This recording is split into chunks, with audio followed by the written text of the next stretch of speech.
Allah tidak punya mulut, tangannya kanan semua. Itu kalimat apa? Kiasan juga. Bukan kalimat provokatif? Bukan, sama sekali bukan provokatif. Bukan, kalimat kiasan. Kalimat kiasan, karena Allah tidak punya mulut, tangannya kanan semua, gitu seperti itu. Tetapi kita bisa memahami sebagai kalimat lugas juga, karena itu bisa dipahami tangan kanannya semua. Kemudian tetapi Tuhan tidak punya mulut itu bisa mengandung kiasan. Tadi kalimatnya Tuhan tidak punya mulut ya? Iya. Ya, itu bisa mengandung kiasan. Artinya mungkin misalnya karena kiasan tidak menyampaikan sesuatu. Karena berkaitan dengan Tuhan itu lebih banyak hal yang berkaitan dengan kiasan. Tidak bisa kita katakan sebagai hal yang lugas, karena kita harus tidak bisa dipahami dengan mudah. Lalu ada kata-kata lagi, pengajaran yang dibawa Muhammad adalah pengajaran jin. Itu kalimat apa? Itu kalimat lugas. Kalimat lugas. Jadi langsung menuduh gitu ya? Bukan menuduh, tetapi menyatakan pendapat secara lugas. Pendapat pribadi. Pendapat secara lugas. Iya. Pengikut Muhammad adalah pengikut jin. Kalimat lugas. Kalimat lugas. Ya, tetapi konsep pengikut jin itu bisa juga ditafsirkan secara kiasan juga. Tapi kalau kita paham jinnya itu secara lugas, maka itu kalimat lugas. Ya. Indonesia radikal karena ajarannya ajaran jin. Nah itu dia, kalau Indonesia radikalnya itu kalimat lugas, agamanya agama jin, itu kalimat yang mengandung kiasan, harus ditafsirkan maksudnya. Jadi itu kalimat yang mengandung kiasan. Kalimat kiasan, bukan kalimat provokatif. Terus yang Indonesia radikal pengajaran ini kita mulai kita di video yang berapa dan berapa, karena baru pertama kali untuk Indonesia ajaran ini. Bisa disebut di yang mana, apa itu kalimat tambahan, potongan, bagaimana atau secara lurus? Itu potongan-potongan kata-kata kalimat yang kurang lebih seperti itu ada di dalam video bebas dari penyakit hilang akal. Pendapat harus yang sesuai dengan dakwaan ya. Jangan dikurangi, tambahin, jadikan satu gitu, dipasang-pasang. Tidak fair gitu. Tapi tadi sudah ini ya, tadi radikal. Ya radikal. Ada di dakwaan. Ada. Boleh minta di menit berapa? Terus video yang mana? Videonya di video ketiga di bebas dari penyakit hilang akal. Itu kemarin sudah ditanyakan juga kepada ahli dan Suarsono. Jadi kita mencoba lagi bertanya kepada ahli yang sekarang.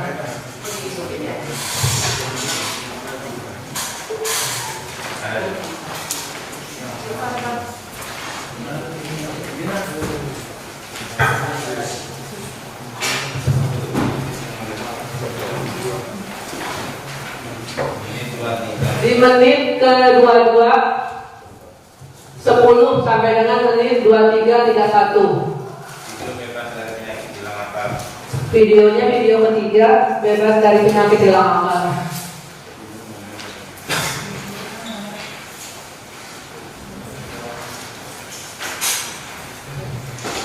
Lengkapnya begini ahli yang saya bacakan untuk mempersingkat waktu. Ini ngeri saudara, Islam ini pantesan radikal. Ternyata Islam ini ajaran jin. Hehehehe ya. Ini saya berdasarkan Al-Quran dan hadis. Baru terungkap sekarang. Dulu percaya, cinta betul kepada Muhammad bin Abdullah. Karena marketingnya begitu manis, berbicara, oh Muhammad ini lahir bercahaya, tidak ada lagi. Ternyata Muhammad itu kepalanya besar, matanya besar, alisnya tebal, jenggotnya lebat, kalau berjalan membungkuk seperti orang sedang menanjak. Itu ciri-ciri Muhammad dan seterusnya. Lengkapnya seperti itu. Itu kalimat apa? Izin yang mulia, sebelum dilanjutkan, kami minta Indonesia radikal itu kalau tidak ada dicabut dulu pendataannya. Jadi karena yang disampaikan adalah Indonesia radikal. Nah, kata-katanya jangan tunggu-tunggu. Indonesia radikal atau apa? Lebih jelasnya. Islam itu, tapi koreksi, Islam itu pantesan radikal. Itu, ya. Islam itu pantesan radikal. Jadi tidak usah saya.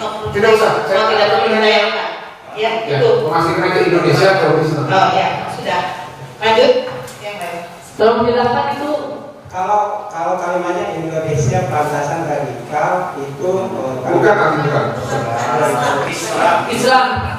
Oh, Islam pantasan radikal itu kalau Kalimat tugas. Enggak mengandung kalimat provokatif di situ. tidak. Enggak. Masih ada?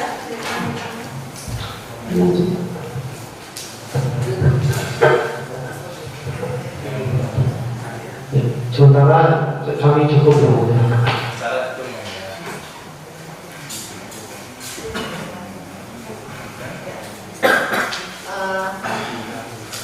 Ahli ya dari bahasa ya. Ya baik. Yang ingin saya tanyakan adalah ya tadi saudara sampaikan bahwa kehebohan di media sosial di tayangan YouTube gitu ya. Yang ingin saya tanyakan apabila suatu tayangan YouTube kemudian menjadi pembicaraan di masyarakat, bahkan di komunitas atau suatu organisasi, taruhlah organisasi Islam seperti itu, ya, kemudian dimuat di media TV lah seperti itu, ya. Apakah ini juga tidak bisa dikatakan sebagai keonaran? Ya,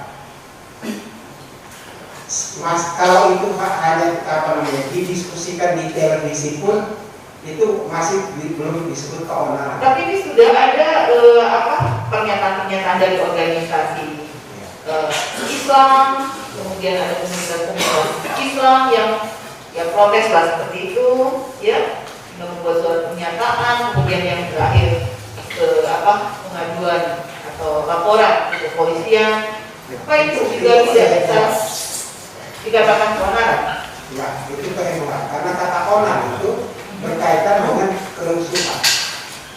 Oh, itu dengan apa? Ya, berdekatan maknanya dengan kerusuhan. Oh, berdekatan Kalau maknanya juga memang aslinya yang berkaitan dengan dia itu kerusuhan.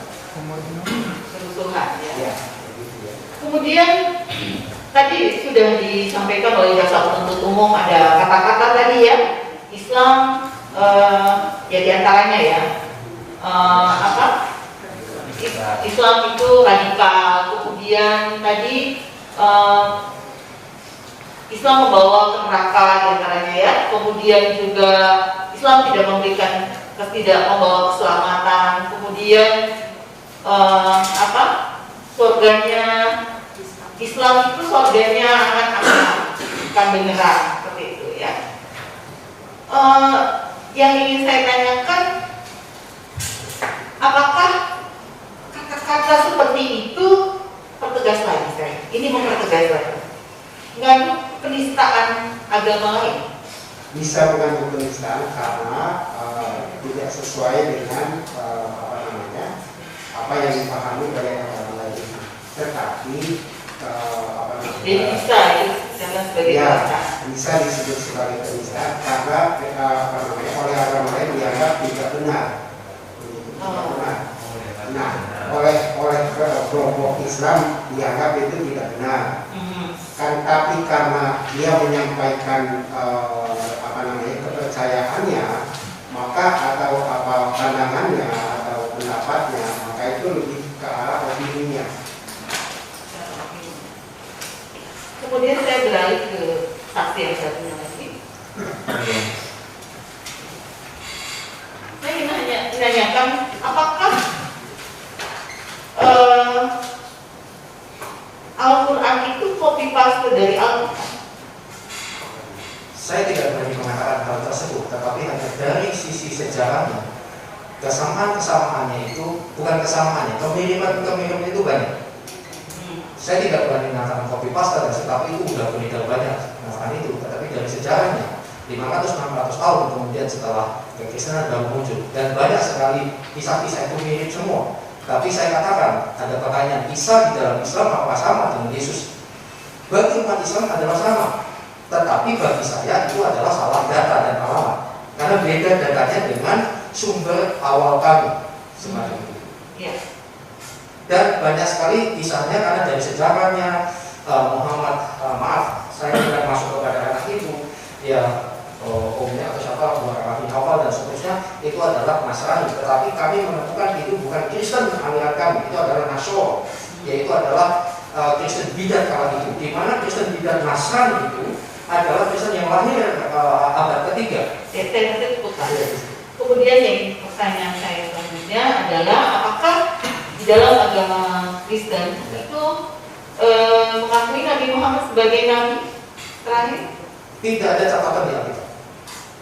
Tapi tidak. saya mengakui itu adalah nabinya orang Islam yang harus saya hormati. Kemudian tadi Bapak menyampaikan aku dan Bapak adalah satu, ya.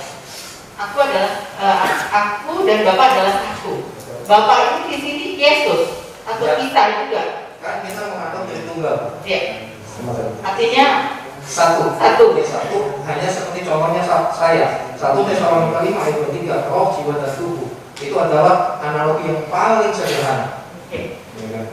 Kemudian saudara tadi menyampaikan tentang amanat agung. Ya. Pernah lihat ya tayangan video. Ya. Apakah ini juga menurut pendapat saudara sebagai ahli ini juga bagian dari amanat agung yang disampaikan oleh pertegas lain? Menurut saya, beliau menyampaikan apa yang dia dapat sebagai sebuah kebenaran. Hanya stylenya adalah caranya beliau yang pasti beda dengan saya. Begitu. Beda caranya. Dia merasakan mendapatkan sebuah kebenaran, lalu dia mengungkapkan kebenaran itu, dan ditujukan untuk meneguhkan orang Kristen bahwa ini loh saya melakukan hal tersebut. Hanya soal responnya saja kan. Dengan bahasa yang lebih sederhana mungkin. Apakah dibolehkan atau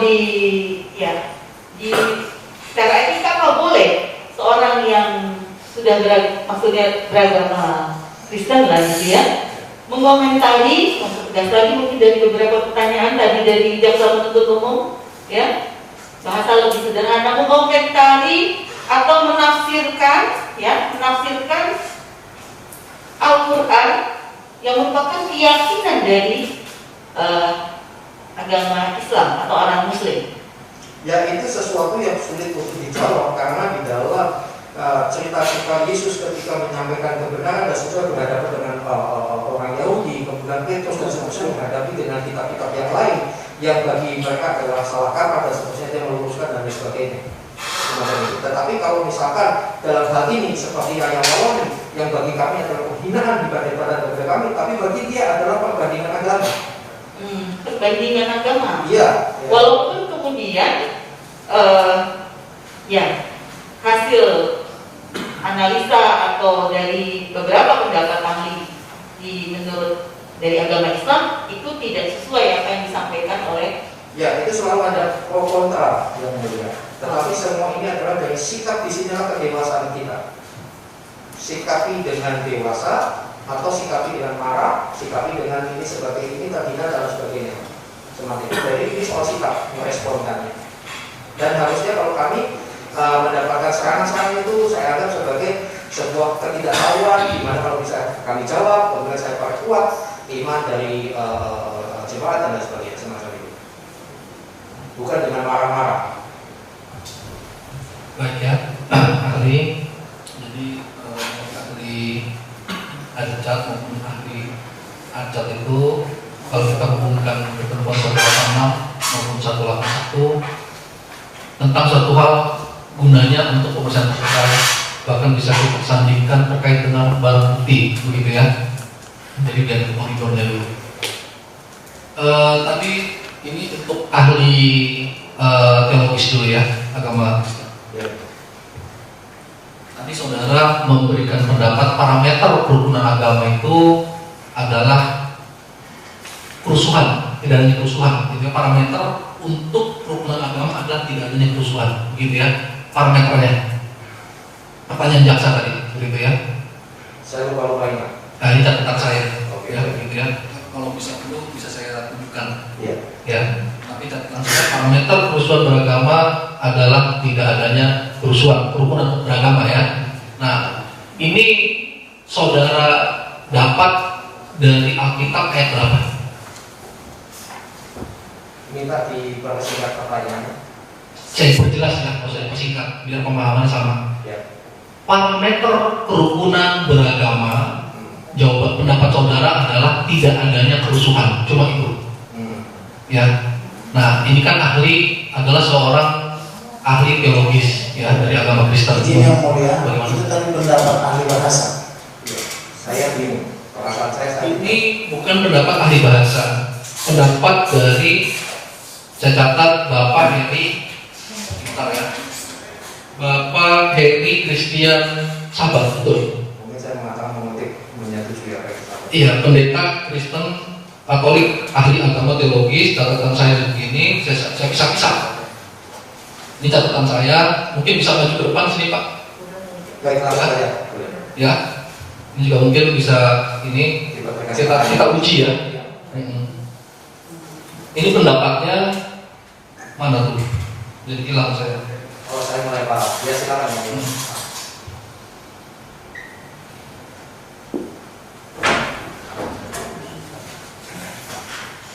Oke.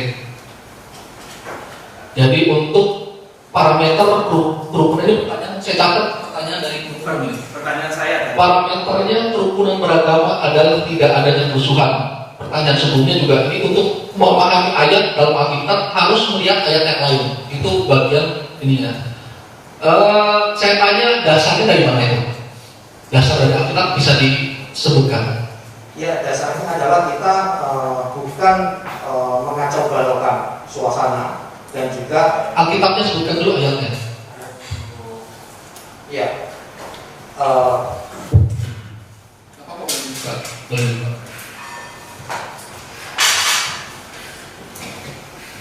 Satu Korintus 13. Berapa?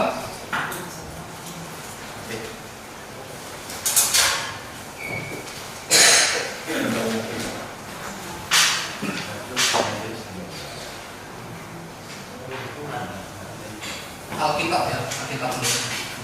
Ahli atau bisa di Yakobus 3 ayat 16 saja. berapa? Yakobus 3 ayat 16. Ya. Ada Oke. Jadi Yakobus 3 ayat 16 di Yakobus Pak. Yakobus 3 ayat 16. Yakobus 3 ayat 16. 16. Ya. Bunyi ininya Pak, tafsirannya apa terjemahannya Pak? Di mana ada iri hati dan kepentingan diri sendiri di situ ada kekacauan dan berbagai-bagai perbuatan. Enggak, kali yang terjemahan benar-benar dari Alkitabnya bahasanya saja bunyinya. Yang memang parameternya menyebutkan adalah kerusuhan untuk menjaga kerukunan umat beragama. Ya, kalau kata kerusuhan secara letterlock ya saya agak bingung. Tidak ada ya. Nah, tapi ahli ini kan dalam memberikan pendapat berdasarkan pengetahuan dan keahlian kan gitu. Saya ini ya Pak. Heeh. Sebentar kerusuhan.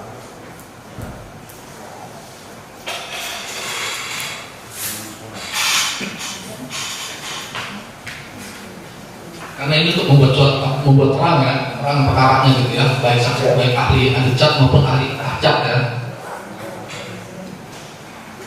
Ya ini Ibrani 12 ayat 15. Jadi bukan yang tadi, bukan yang fokus ya. Ya, itu tadi adalah referensi saja. Ibrani Ya, 12 ayat 15. 12 15.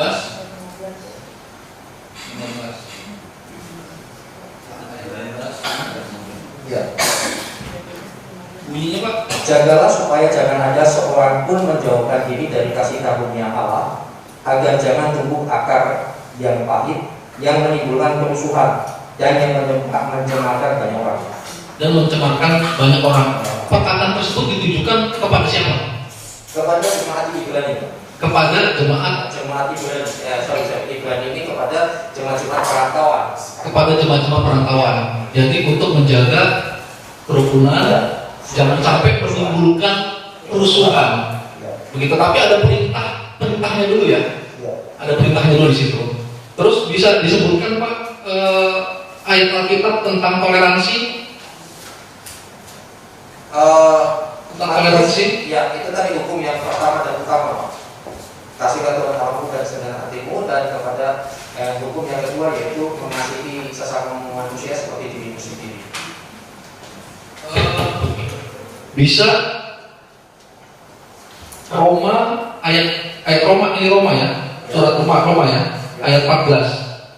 Roma 14. Iya. Bukan itu. Itu Roma bagaimana, Pak? Roma berapa? Ayat 14 ya. Maaf ya kalau saya salah ya. Iya, ya, silakan. Ada pasalnya Majelis. Iya, ini pasal 14 berarti ya. Mungkin pasal 14.2.19. Iya. Pertanyaannya apa, Pak? Iya, itu tak tahu, ahli tahu.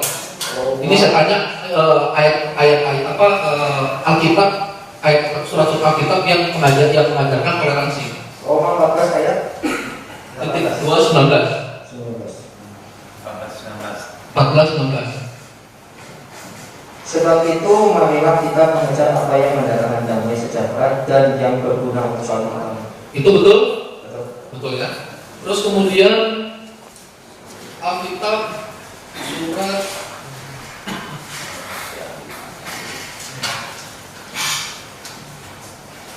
Galatia 2.14.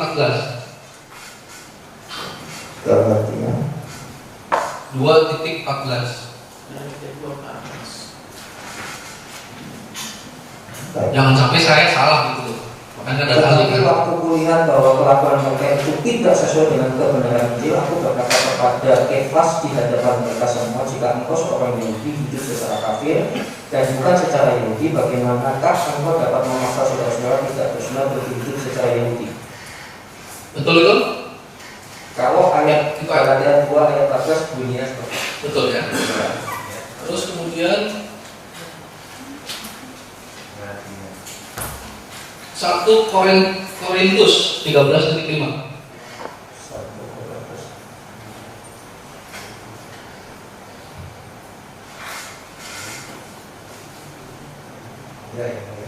Ia tidak melakukan yang tidak sopan dan tidak mencari keuntungan diri sendiri, dan ia tidak pemarah dan tidak menyimpan kesalahan orang.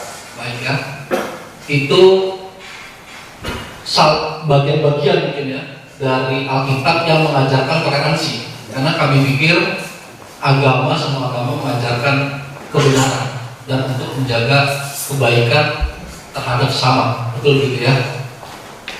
Ini saya tanya dulu kepada ahli ya. Seorang pemeluk agama Islam terdakwa awalnya ya, ini dalam KTP. Terus kemudian dibaptis tahun 2014. Ya, meskipun sampai sekarang KTP itu masih memeluk agama Islam. Sekarang statusnya apa kalau dalam Kristen setelah dibaptis? Dia pengikut Kristus. Sebagai pemeluk agama Kristen ya, pengikut Kristus begitu ya. Tahu arti iman? Ya. Iman itu apa Pak? Iman itu adalah segala sesuatu yang kita percaya sesuai dengan kitab suci kami Ibrani 11 ayat 1, Pak. Sesuatu yang kita percaya, sesuatu yang kita percaya ya. Ya, yang tidak kita lihat dan bukti bahwa saya mempercayai apa yang tidak saya lihat. Begitu ya. Jadi mempercayai Tuhan kan tidak kita lihat. Iya, mempercayai apa yang kita yakini. Ya. Ya, Tuhan tidak dilihat. Ya. Terus kemudian ada iman, ya. Terus kemudian terdakwa sudah memeluk agama Kristen. Tadi sudah panjang lebar disampaikan oleh penuntut umum maupun penasihat hukum ya atas pertanyaan-pertanyaan. Kita berbicara tafsir nih. Saya nggak mau ulang-ulang. Tafsir itu kalau saudara belajar ilmu teologi baik agama Kristen maupun Islam, mereka atau dalam disiplin ilmu itu ada kriteria Dalam hal apa? dalam hal menafsirkan. Iya. Harus satu akidah, satu keyakinan. Kalau bicara soal menafsir adalah standarnya adalah eksegese, Pak. Tidak boleh eksegese. Eksegese adalah apa yang dikatakan Alkitab. Demikian. Tidak boleh saya punya kesimpulan lalu saya memaksa ayat. Satu, ini dalam bidang Kristen ya, Ya. harus sesuai dengan Alkitab. Ya, apa yang dikatakan? Ya, yang kedua, bagaimana penafsirnya? Tadi kan objeknya harus sesuai dengan Alkitab pedomannya di atas. Ini penafsirnya. Boleh nggak agama lain, yang agama Islam, agama Hindu, agama Buddha menafsirkan Alkitab? Boleh-boleh saja, kami malah senang dia baca Alkitab. Soal Walaupun hasil tafsirannya itu menjadi salah dan keliru, kami bisa maklumi karena kami tidak membenci hal itu. Hal itu bisa dimaklumi, kita jawab, kalau enggak kita doakan, itu prinsipnya. oke, cukup itu kalimat dari Alkitab. Ya. Kita doakan. Nah, ini kembali ke dalam pertanyaan dari Nah, tugas kami apologetika telah menjawab. Oke. Apabila dalam potongan itu, ya potongan ayat dalam Alkitab, bahwa Tuhan itu adalah Allah, kan gitu tadi ya. Itu Alkitab berperintah itu. Terus tapi dalam lanjutannya yang dimaksud Allah dalam agama Kristen di situ adalah Yesus, kan gitu kan. Tapi kalau orang ya, ini menyampaikan tidak, Tuhan agama Kristen itu adalah Allah. Karena dasarnya apa? Surat ayat ini dalam Alkitab ini. Bagaimana perasaan saudara? Ya, saya nggak masalah Pak, dia maklum, dia bukan orang Kristen kok. Salah kaprah Tidak masalah. tidak masalah buat saya. Meskipun itu bisa menimbulkan sesat. Kami tidak marah. Meskipun tidak menimbulkan sesat. Ya, sesat kan Oke. iman kami kuat. Iman. Kami tidak terpengaruh. Bagaimana ahli bisa mengukur iman seseorang? Ya, dia tidak terbawa sepanjang dia tidak percaya dan tidak mengikuti dia, tidak masalah. Sepanjang itu sebentar. Sepanjang tidak terbawa. Itu nggak masalah. Bagaimana itu misi apa tadi? Amanat agung. Amanat agung yang mengatakan pergilah ke seluruh dunia, raihlah murid-murid ini. Ternyata gara-gara seseorang terpengaruh, sesuai nggak dengan amanat agung? Ya, tapi kan yang ditanya yang menafsirkan orang di luar. Ini ahli ya, saudara memberikan pendapat berdasarkan kajian dalam bidang teologi saudara. Jangan saudara terbawa ke dalam suatu penafsiran yang memang keluar dari keahlian saudara dalam bidang teologis. Paham menurut saya? Akhirnya bukan membuat terang, malah menimbulkan sesat bagi agama Kristen juga nantinya. Ini kan masalah sikap dan respon terhadap tasbih dan Nanti masalah respon itu nanti. Ya. Masalah respon nanti. Kita belum bicara ke sana. Ujung-ujungnya ke situ ya. Iya. Tapi kita bilang 1, 2, 3, jangan 1 langsung ke 6. Nanti orang nggak paham itu ada 4, ada 3, ada 2. Itu langkahnya seperti itu. Ini yang saya hadapi sehari-hari. Iya. Yang saya tanya bukan mengenai fakta yang disampaikan oleh ahli bahasa, tetapi pendapat saudara dalam bidang ilmu. Dalam kaitannya ada ayat dalam Alkitab yang mengatakan Tuhan itu Allah. Ternyata dalam lanjutannya Yesus itulah Tuhannya yang dimana oleh orang Kristen kan gitu. Ternyata ada orang yang menyampaikan, oh tidak benar itu dalam surat Alkitab ayat ini Tuhannya adalah Allah. Orang ini kan ada bilang penutur dan yang dituturkan gitu kayak dalam bahasa ya. Nah, bagaimana itu terkait dengan kita singgungkan kepada Saya tidak marah. Gimana? Saya tidak marah, itu hak penafsirannya dia. Saudara tidak marah. Tidak marah. Tapi bagaimana kalau kita kaitkan dengan amanah agung? Loh, amanat agung kan tugas saya untuk menyampaikan kabar sukacita, bukan untuk debat, Pak. Kita bukan berdebat. Iya. Kita menggali, mencari nilai-nilai. Iya. Iya. Saya kabarkan saja. Percaya nggak masalah. Yuk nafirkan. Oke. Mengkabarkan tadi apa? Kabar baik. Kabar baik. Bahwa keselamatan hanya di dalam Tuhan Yesus. Keselamatan ada dalam Tuhan Yesus. Ya, sesuai kisah Rasul 4 ayat 12, di bawah kolong langit ini tidak ada nama lain yang oleh nama itu diselamatkan. Baik. Dalam mengabarkan sukacita Ya. bagi seorang tokoh agama atau pemuka atau penginjil atau dan sebagainya, apakah perlu memasangkan pesan moral atau nilai? Ya tentu Pak. Tentu. Ya. Nilai itu ada bagian dari norma atau tidak? Ya tentu Pak. Tentu. Ya. Sekarang bagaimana apabila orang itu tidak menyampaikan nilai atau norma dalam satu Saya ajaran? tidak bisa maksa dia untuk mengikuti saya Pak. Saya tidak melihat, Bapak bertanya begitu kan, bagaimana dengan orang itu? Ya sudah. bukan tidak orang itunya. Iya. Yang saya tanya, orang itu. yang saya tanya bagaimana terhadap orang yang menyampaikan. Saya berulang-ulang mengatakan saya tidak masalah, itu haknya dia, saya hargai. Itu itu haknya dia. Iya, Tidak menghargai. Dan kami diajak untuk tidak menyerang dia. Beda itu bukan musuh.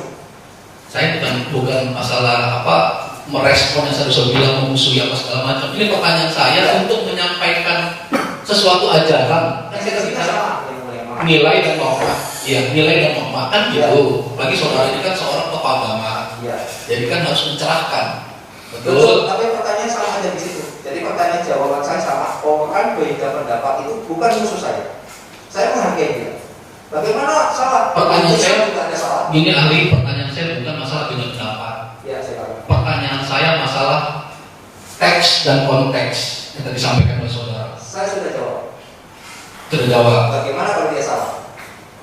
Jadi Saya sudah jawab berulang-ulang.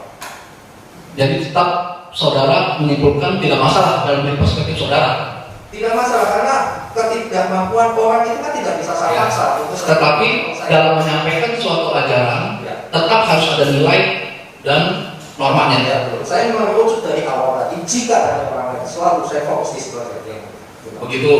Ya. Oke. Terus kemudian dalam ilmu teologi ya, diajarkan tidak bagaimana seseorang menyampaikan suatu berita sukacita atau apalagi khotbah dan sebagainya. Diajarkan. Banyak bidangnya. Bidang saudara ya. Banyak bidangnya. Bisa berbagi kepada kami bagaimana syarat atau teknik orang untuk syiar atau khotbah terkait dengan suatu ajaran khususnya dalam agama Ada Kristen. banyak jenis khotbah. Ada ekspositor, Gimana kita kita dan sebagainya. Gimana kita dapat? Ada banyak jenis Jenisnya banyak. atau tausiah. Khotbah agama Kristen ya. Ya, begitu. Satu apa? Ada macam-macam. Langsung untuk pasal Kayak ekspositori, mengekspos. Pelan-pelan Pak dicatat Pak. Ya, ekspositori itu Expo. Sebentar Pak, sebentar Pak dicatat. Expositori. Kalau sidang ada durasinya ya. Baik, saya Kita sampaikan. betul 12. Oke. Ya, pelan-pelan Pak. Ekspositori. Ekspositori. Ekspos. Artinya apa Pak? Artinya Mengekspos. Jadi mengekspos sebuah ayat ini mengekspos Ya. suatu ayat. Ya. Kemudian ada histori menceritakan sejarah dan Satu sebagainya. ayat atau sejarah ya. Ya. Terus kedua Pak, Ya, kemudian ya intinya dua itu aja, banyak macam Pak, tapi saya kita ini cuma ekspositori dan histori, histori. kemudian biografi, Kalau ekspositori ini belum ketemu tadi. Mengekspos apa ini? Ayat saja. mengekspos ayat, Mengekspos ayat saja. histori, ya ayat, ya sebuah Kalau histori sejarah, sebentar Pak, pelan-pelan. Biar kita juga paham. Histori ini sejarah, mengekspos sejarah daripada agama itu sendiri. ya apa aja yang ada. Sejarah agama sendiri. Ya.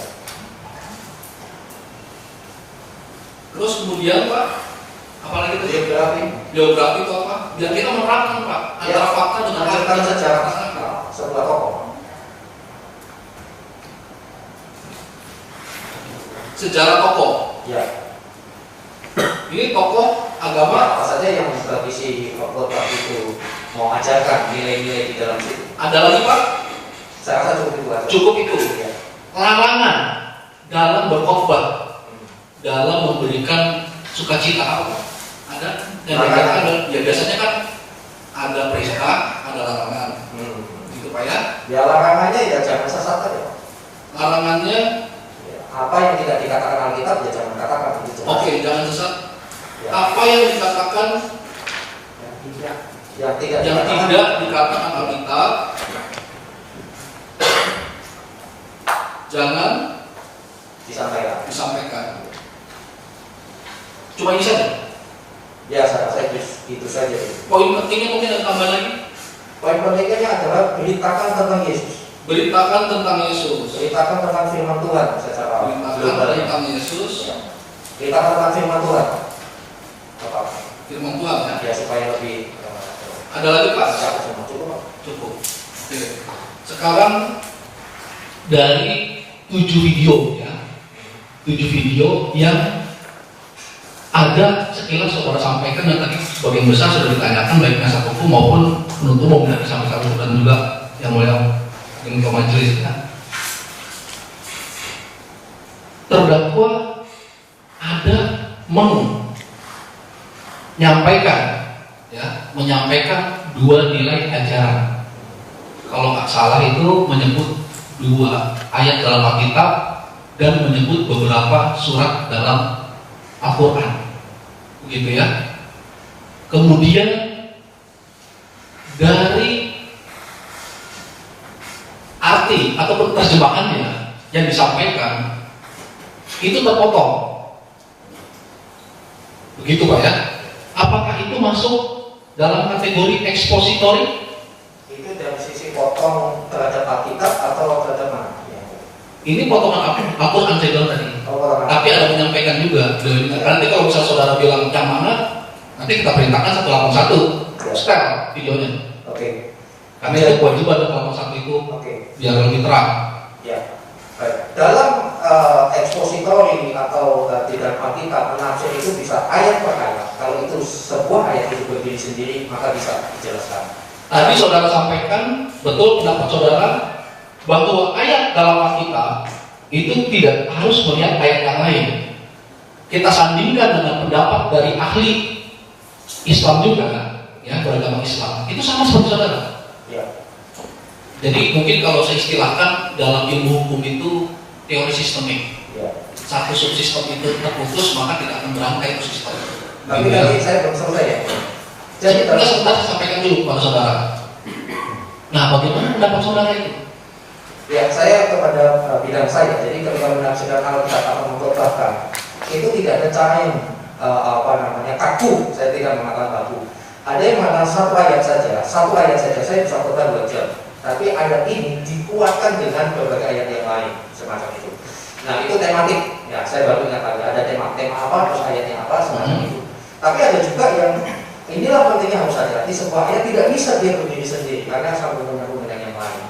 Dalam pada ahli agama, ya, ahli acak yang dibuka dalam umum itu menerangkan untuk mendudukan surat Jin-nya 72 itu harus untuk membaca ke surat Jin ayat 1, begitu. Ya, nah, kan Al-Quran, maaf saya tidak bisa menjawab. Karena saudara, makanya karena saya menghargai saudara ahli dari teologi Kristen, saya sandingkan dengan ahli agama Islam. Tapi dari sudut pandang Kristen, seperti yang saudara sampaikan pendapat saudara bahwa dalam Alkitab itu harus dilihat ayat yang lain. Ya. Nah, bagi agama Islam juga untuk melihat surat Jin itu salah satunya ya, beberapa surat yang lainnya itu juga harus dilihat ayat lainnya. Sama. Saya bilang pendapat sama seperti saudara. Pertanyaan saya bagaimana dengan perkataan atau berita yang disampaikan oleh terdakwa tersebut? Sesuai nggak secara Kristen itu dengan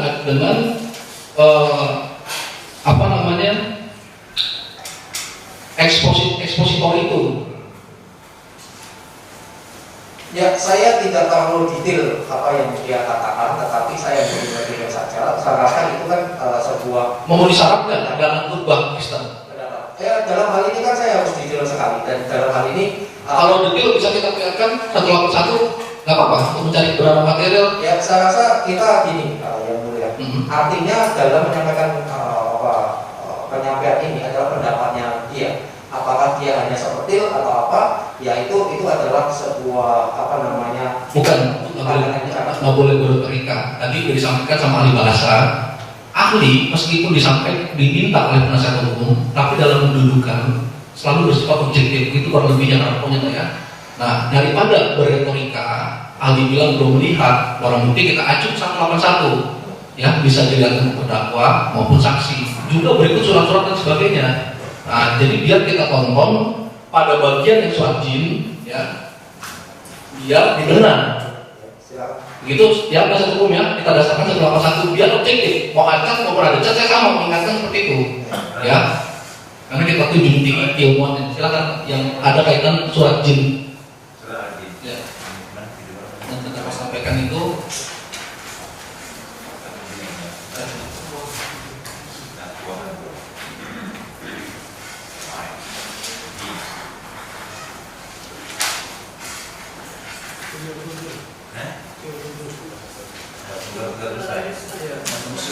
Jadi videonya ini video sepuh segala dusta menit 15.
Bagaimana pendapat saudara?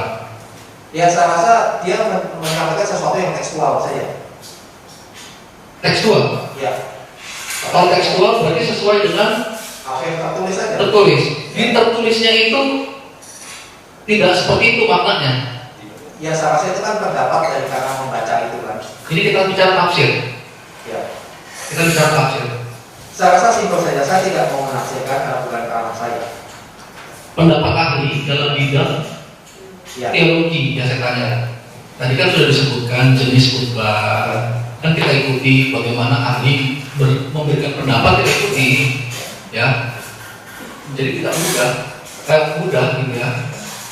Dan karena bukan status seperti terdakwa gitu ya. Dia punya ingkar segala macam. Bebas, ahli itu bebas, ya. Saya tanya sama saudara, masuk kan? Seperti itu. Secara teknisnya masuk Pak.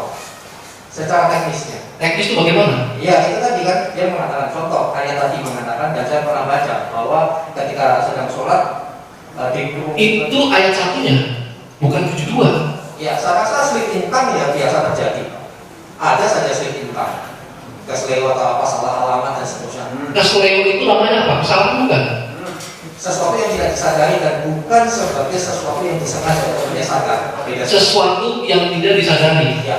Kalau orang, Oke, sebentar. Saya tidak hafal tanpa ayatnya. Pokoknya bunyinya seperti ini. ya, kalau ahli berbicara seperti itu, nanti akan kita tanya lagi terkait dengan teori kesadaran, kesengajaan. Nanti ahli bilang saya tidak tahu, karena itu ranah daripada ahli hukum, kan begitu. Pertanyaan saya simpel aja kok, ya, terkait dengan ilmuwan ahli dalam bidang teologi. Kalau kesadaran, orang sudah menyebutkan ayatnya, ya, angkanya, itu sadar atau tidak? Penyampainya sadar. Penyampaian sadar, terus kemudian diucapkan, dia berkehendak kan? Berkehendak hanya dia salah alamat. Berarti sadar dan berkehendak. Dan itu adalah sebuah kesalahan karena salah alamat. Saya pernah melakukan itu. 1 Korintus 12 ternyata 20. Kesalahan alamat. Tapi kenapa di situ dia menyebutkan langsung menunjuk kata Nabi Muhammad? Karena kalimat-kalimatnya sebelumnya kan dikerumuni. Terdakwa tidak menyebutkan kalimat sebelumnya. Bagaimana ahli bisa langsung merunut ke kalimat atasnya? Ya, Ini coba bercerita di ayat 72 saja. Di surat Jin ayat 72 saja. Gak usah lu berpikir kayak satunya. Gitu. Jangan hanya berpikir hanya mencocokkan apa yang disampaikan terdakwa dengan jenis khutbahnya ini sama enggak dengan khutbahnya. Jangan sampai nanti malah saya bicara teknisnya bukan isinya. Isinya saya tidak mau masuk terlalu dalam. Bukan karena saya dibilang itu. ahli ini kan ilmu teologi. Betul, saya bicara. Yang kita lihat kan teorinya, Pak. Sebentar kali ya. Yang kita lihat itu teorinya, bukan bagaimana saksi di lapangan, bukan. Itu kan teorinya begitu. Teknisnya seperti itu. Bahwa Teksnya tidak seperti itu. ya itu saya Maknanya. salah alamat di situ.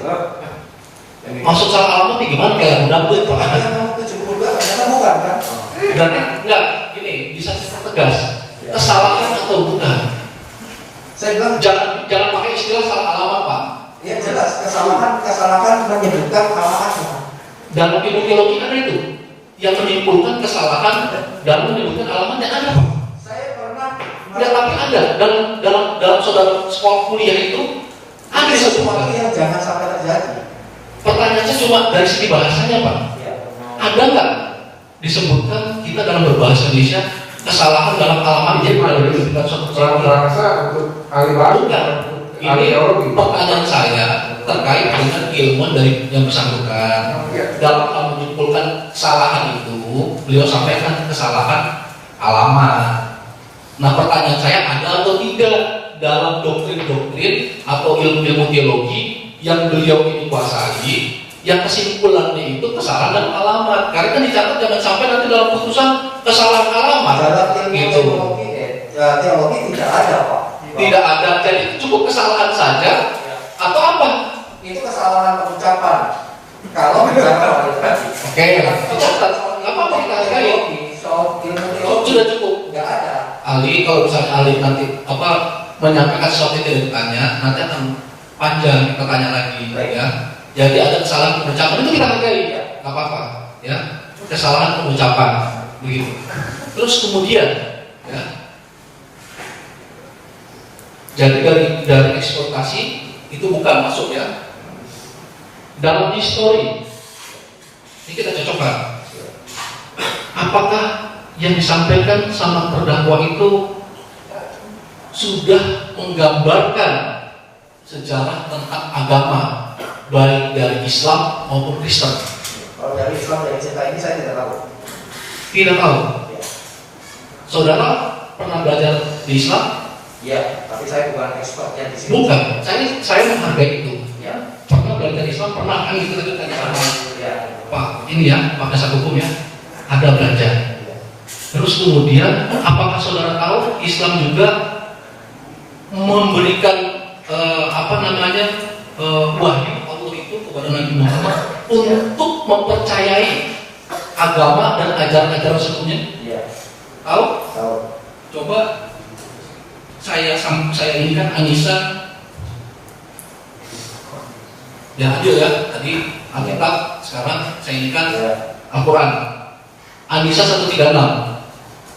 Wahai orang-orang yang beriman, tetaplah beriman kepada Allah dan Rasulnya dan kepada kitab Al-Quran yang diturunkan kepada Rasul serta kitab yang diturunkan sebelumnya. Barang siapa ingkar kepada Allah, malaikat-malaikatnya, kitab-kitabnya, Rasul-Rasulnya dan hari kemudian, maka sungguh orang itu telah tersesat sangat jauh. Nah, pertanyaan saya, apakah ini sudah menggambarkan ya dari dua agama itu? Mungkin kalau saudara kan jelas, itu perbandingan agama dalam sains, saudara banding, saudara jabatan lah itu kan, dari agama Kristen bagaimana, Islam bagaimana kan begitu. Dari yang tadi saudara lihat, salah satunya dari surat jin itu, bagaimana masalah Nabi Muhammad, ya, dan juga Alkitab yang tadi disebutkan, mungkin tidak ini ya, tapi itu bahasanya sudah pas mungkin kalau Alkitab ya, sesuai nggak dalam sejarahnya? Dalam sejarah agama yang disampaikan terdakwa. Kan itu kan cuma Islam sama Kristen ya, di video ini ya. Ya saya rasa saya agak Jangan merasa Pak, menurut pemikiran saya atau pengetahuan saya. pertanyaan yang tidak sulit untuk saya jawab. Ya. Sulit Iya, jawab. karena saya harus hati-hati dalam hal ini karena ini sangat sensitif soal Kalau di persidangan Pak, jangankan ini Pak ya, ini terbuka untuk umum. Cabul atau anak-anak tertutup, kalau sudah di persidangan itu harus jelas posisinya semuanya. Ya. Itu jelas di undang-undang yang menentukan. Apalagi ini terbuka untuk umum. Ya saya rasa terdakwa merasa bahwa dia menemukan kebenaran menurut pandangannya dia. Pertanyaan saya bukan itu. Pertanyaan saya, apakah sudah menggambarkan sejarah tentang agama yang disampaikan dan bersangkutan? Terlalu terlalu dangkal. Oke, kalau terlalu dangkal, saya maksudnya dasar apa yang dikatakan semuanya itu kan hanya permukaan saja, ya, tidak menjelaskan tentang sejarah dan lain sebagainya. Itu kan hanya sebuah peristiwa yang dia ceritakan. hanya menyampaikan Sebuah peristiwa yang terjadi tentang Al-Jin tadi, sebuah peristiwa yang berputar di situ. Apakah tentang peristiwa ya? Ya. Peristiwa. Kalau peristiwa yang disampaikan itu tidak sebagaimana sebenarnya, Ya. itu boleh atau tidak? Kalau maka yang Pertanyaan saya tanya dulu. Kalau peristiwa yang disampaikan tidak yang sebenarnya, boleh atau tidak? kalau tidak sebenarnya maka tidak boleh. Tidak boleh ya. Saya pegang kata kalau. Iya, kalau tidak sebenarnya. Ya. Baik. Terus kemudian ya. Di sini dibilang bahwa Tuhan Islam itu adalah bukan Allah, tapi Nabi Muhammad. Ya. Tapi dalam syahadatnya itu asyhadu alla ilaha illallah, Tuhannya Allah. Dan utusannya itu Nabi Muhammad. Itu peristiwa sebenarnya atau tidak? Tidak tahu. Tidak. Tidak tahu. Ini pandangan subjektif. Tapi pendapat saudara seperti itu ya. Nah, secara agamanya masuk menggambarkan sejarah dari agama itu sendiri. Dari yang itu, yang Islamnya maksudnya. Iya. Tidak tahu. Itu ada iman dari Islam. Saya rasa. Gitu. Tapi menggambarkan atau tidak? Masuklah dia dalam syiar atau tausiah Kristen. Menurut ini kan sesuai dengan sebenarnya ya kan? Ya, kalau menyampaikan sesuatu sebenarnya ya Kristen juga, iya. Iya, harus menceritakan sejarah itu yang benar, gitu ya. Kemudian apa jenis yang kedua ini biografi, juga seorang pendakwa, pendeta, penginjil, atau mungkin sampai yang boleh diutus lah ya, bisa benar ada saksi fakta juga, ada yang bisa diutus ya oleh gerejanya gitu ya. Apakah diri itu harus menguasai biografi tentang ketokohan? Kalau bilang menguasai minimal mengerti, karena jadi Minimal mengerti. Ya, kemampuan orang kan beda-beda. Dan untuk menyampaikan dia memilih biografi, topikal atau apa ya sesuai dengan apa yang dia ingin sampaikan, sesuai kemampuan. Oke, langsung saya kaitkan dengan larangan yang tidak diboleh disampaikan dalam dakwah, ya, adalah yang tidak dikatakan Alkitab jangan disebutkan dan disampaikan, kan begitu? Alkitab mengakui nggak Nabi Muhammad itu aja? Tidak ada kata mengakui dia namanya Tidak ada. Itu tegas. Apa? Ya, jelas. Kita ini benar beragama, Ya. aja yang pluralisme bisa satu. Saya sudah Ya, jawab pertanyaan berulang. Iya, nggak berulang. Tadi sudah ada yang bertanya tentang Pasti belum ditanyakan. Nanti kita tunggu. Ya, ini kan baru. Ini baru. Rekaman juga ada. Ya. tadi ada yang sudah tanya mengakui atau tidak. Bukan dari yang mulia, mungkin dari Dari ibu. ya. Tapi sambungannya. Oke, silakan. Ya, sambungannya itu dia menceritakan Nabi Muhammad, kan tidak meyakini Nabi Muhammad. Ya. Dia menceritakan Nabi Muhammad. Ya. Padahal Alkitab dia kan sudah, ini kaitannya juga dengan pemeluk agama Kristen kan, sudah menjadi pemeluk Kristen. Itu dia melanggar larangan kan? Maka Larangan atau tidak? dia sedang bersaksi yang mulia. Bagaimana ada satu bersaksi kan? Atau bersaksi itu gimana? Kesaksian gimana? Kesaksian itu dalam khotbah bisa bersaksi. Kesaksian. Pengalamannya dia yang dulu di tengah khotbah bisa saja. Itu sebagai bagian daripada. Ini kesaksiannya. Ya. Kesaksian itu ada tempatnya nggak? Ya, ada banyak. Tempatnya di mana? Langsung tidak langsung. Langsung tidak langsung. Kalau langsung di mana? Ya itu tadi yang disampaikan langsung direct dengan seseorang. Saya bercerita tentang saya dulu begini terus Tuhan mengasih saya. Apakah harus di gereja atau tidak? Tidak. Jadi boleh tempat lain kesaksian. Ya. Kemudian kesaksian itu apakah harus seizin dari gereja yang menaunginya? Oh tidak, tergantung kesaksiannya, jenis kesaksiannya. Nah kalau dia bercerita membawa nama Oke. dia, maka dia Kesaksian tergantung jenisnya. ya, Kesaksian jenisnya apa saja? Konteksnya. Ya, kita bicara konteks. Jenis kesaksian biasa catat Pak. Saya juga biar paham juga. Ya. Saya juga pengen tahu, meskipun saya di luar agama Kristen, tapi saya juga pengen tahu kan agama itu mengajar kebaikan, Pak, kebenaran. Biar kita jangan sampai menyinggung, gitu Pak ya. Jadi di sini jenis kesaksian. Ya. Kesaksian itu ada berapa? Kesaksian saya sudah menjelaskan definisinya dari kata saksi menceritakan bagaimana. Enggak, jenis kesaksian, jenis kesaksian. Langsung tidak langsung. Langsung tidak langsung. Ya. Tadi sudah ini, Mas. Sudah. Selain itu apa lagi? Tadi Bapak bilang kan kalau tadi tempat langsung Ya. dari mana saja. Ya. Ini jenisnya, jenis kesaksian. Ya, kesaksian menceritakan pengalamannya dia bersama Tuhan. Dan dia pernah menceritakan Itu isinya. Ya. Jenis kesaksiannya mungkin apakah sama dengan eksposa? Oh tidak, Tidak. kesaksian itu intinya adalah menceritakan pengalamannya dia.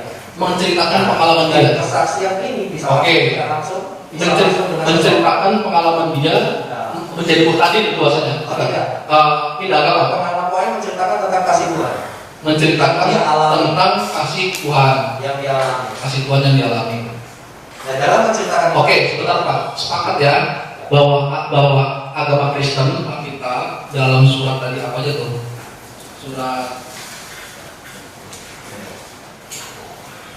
Roma, Galatia dan 1 Korintus ya, itu mengajarkan toleransi. Kan begitu. Ini firman Tuhan loh ya. Berani melanggar nggak umatnya? Katanya. Ya. Tidak kan?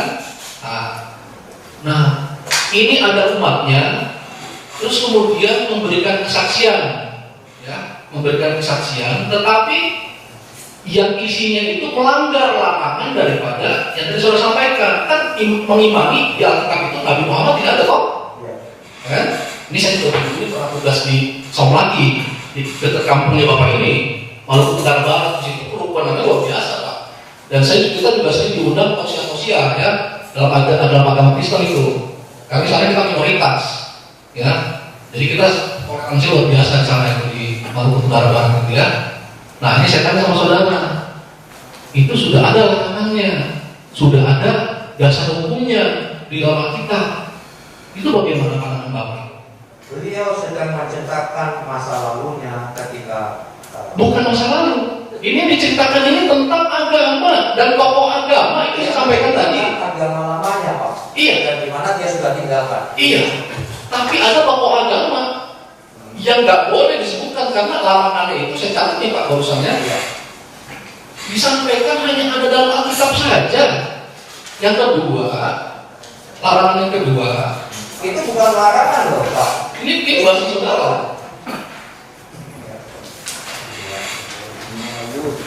Ini bahasa saudara ini.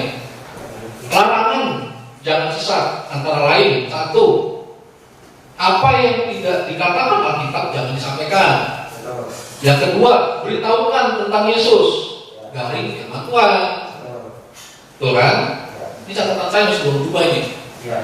Ya.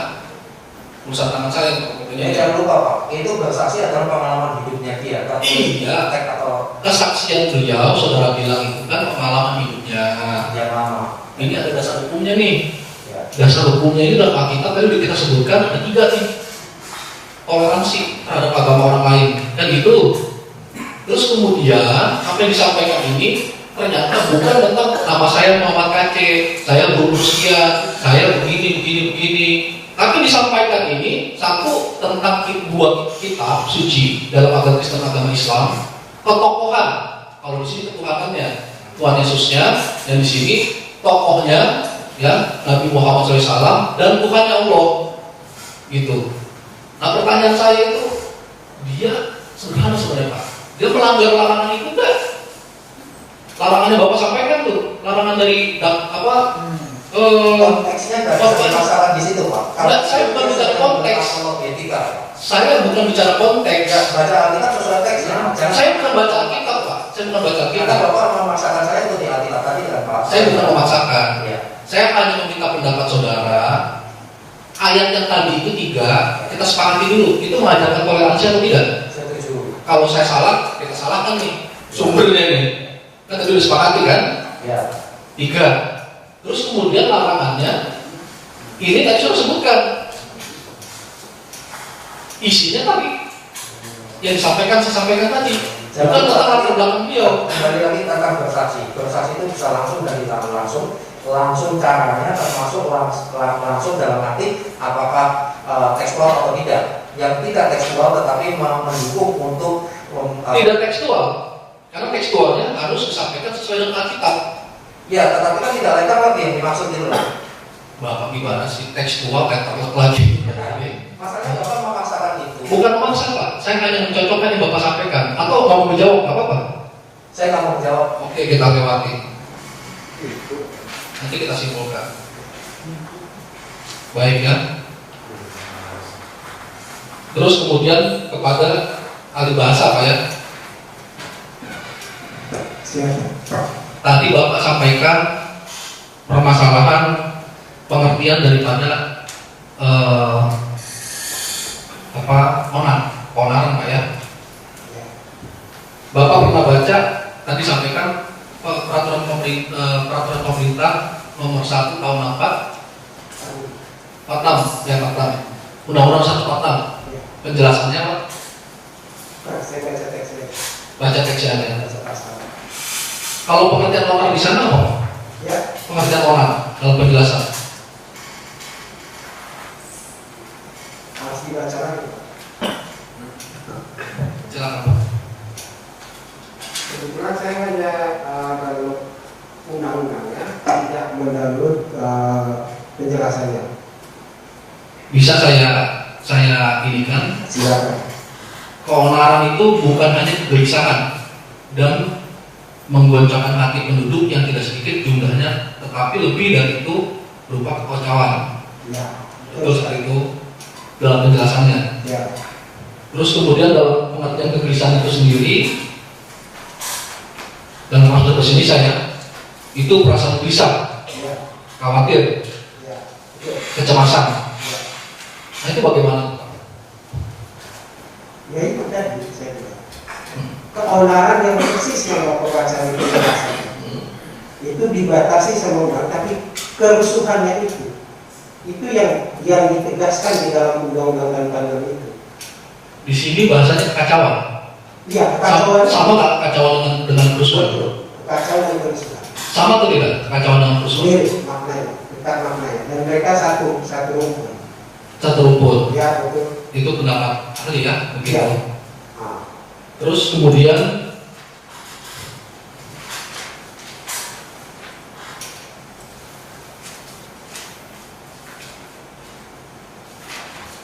dalam suatu bahasa ya tadi ditanyakan sama ibu jaksa yang sebelah sana ya, tentang apa yang disampaikan oleh terdakwa.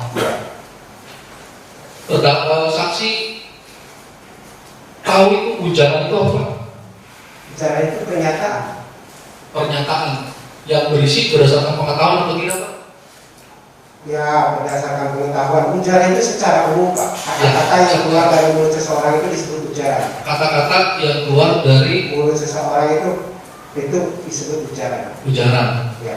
Itu butuh pemahaman nggak? Gimana maksudnya? Butuh pemahaman atau tidak? Ada yang tidak. Jadi ada ujaran yang spontan. Ada ujaran yang spontan. Ya, sangat spontan. Kalau ini ada yang saya baca ya, suatu referensi bahwa ujaran itu komprehensi yang berkaitan dengan pemahaman. Betul. Betul. Betul. Jadi harus ada pemahaman. Tapi tidak? enggak harus. Saya katakan tadi ada juga yang ujaran yang spontan. Yang sebenarnya dengan belum diolah di dalam pemahaman tapi sudah disampaikan. Kalau pragmatik, bahwa pragmatik Ilmu yang berkaitan, pragmatik itu ilmu yang berkaitan dengan pembicaraan atau interaksi berbahasa. Itu membutuhkan pengetahuan. Pragmatik itu ilmunya pasti memerlukan pemahaman. Ya, Bagi penutur, bukan penutur itu mengucapkan bahasa itu, berbicara itu tidak selalu memiliki itu. Banyak yang kita ucapkan sebenarnya merupakan bawaan kita atau kebiasaan saja. ini dalam ilmu linguistik ya, ada saya kutip bahwa pragmatik itu makna dalam interaksi antara penutur dan lawan tutur dengan menyatakan pengetahuan hubungan lawan tutur dan tindak tutur ya, atau tindak tutur. Gitu. Jadi situ menekankan memperhatikan pengetahuan. Jadi saudara sependapat atau tidak? Ilmunya, Ya. tetapi penuturnya tidak. Ilmu tentang bagaimana bagaimana kita memahami cara orang bertutur itu pragmatik. Kalau kita menyampaikan sesuatu nilai, Oke. ya, dalam agama, Ya, nilai tentang agama, suatu agama ya, ya betul. itu membutuhkan pengetahuan atau tidak, Bapak? Pasti. Membutuhkan pengetahuan. Ya. Ya. Apabila si penyampai ini Ya. tidak mempunyai pengetahuan Ya. tentang agama itu, apakah itu memenuhi ilmu pragmatik? Bagaimana kita tahu bahwa dia tidak punya pengetahuan? Apabila dari isi yang disampaikan itu tidak tekstual dan juga tidak kontekstual, iya, Tidak sesuai dengan nilai, atau bisa saya kecilkan frame-nya Ya. dengan nilai atau norma dalam agama tersebut, Ya. sesuai atau tidak dengan ilmu pragmatik.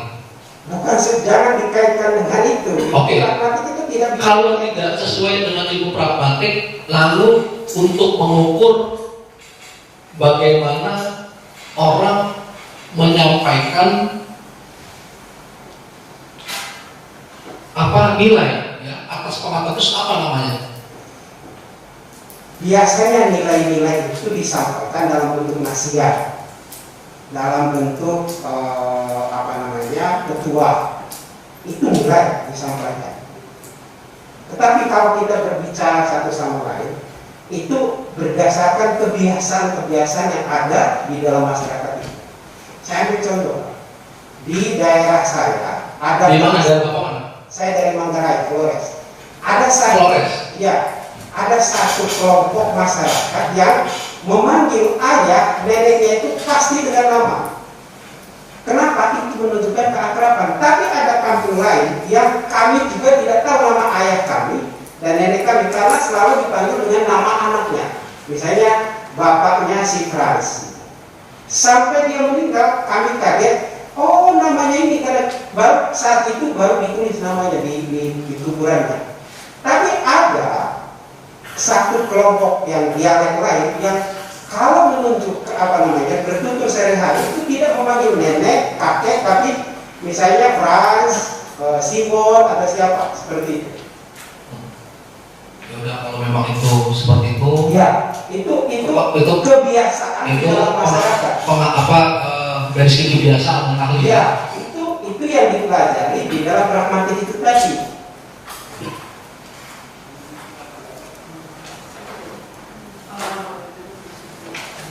Sedikit ya Pak, saya ingin bertanya pada ahli bahasa dulu ya. Kalau ada kalimat dalam videonya si terdakwa ya dalam hal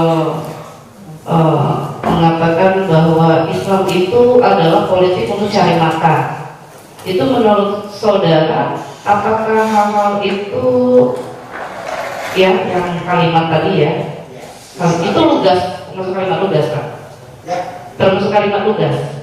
Bukan kalimat. Ya, kalimat. Islam itu adalah politik untuk cari makan. Jadi ini diperjelas juga ya sama terdakwa karena dia mengomentari ustadz, alim ulama ya yang memberikan ceramah-ceramah itu nanti dapat angpau, dapat duit yang ini ya maksudnya hasil dari jasa karena memberikan suatu ceramah tersebut begitu ya. Makanya akhirnya dia menyimpulkan akhirnya Islam itu adalah politik untuk cari makan. Tapi di situ karena pasti ketika ada penulisan saksi sebelumnya ya yang dari organisasi organisasi ya yang ada ustaz alim ulama itu merasa tersinggung.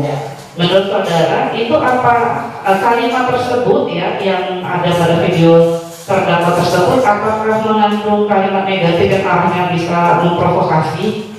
Tidak memprovokasi, tetapi itu kalimat lugas, artinya mudah dipahami, tidak perlu di. Ya, tapi maknanya itu dapat memberikan Betul. hal yang akan menimbulkan provokasi nggak? Atau keonaran itu sendiri?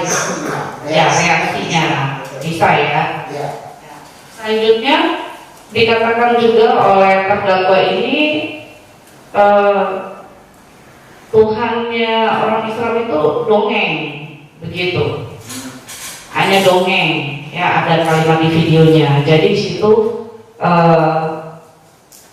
apakah hal tersebut ya kalimat tersebut juga bisa berkonotasi negatif bagi orang yang mendengarnya ya. Yang pertama bagi umat Islam yang memang langsung diarahkan dengan fokusnya ke umat Islam yang terkesan dapat menimbulkan kegaduhan atau nanti arahnya provokasi dan lainnya keonaran itu. Dari reaksinya pasti itu tidak menyenangkan.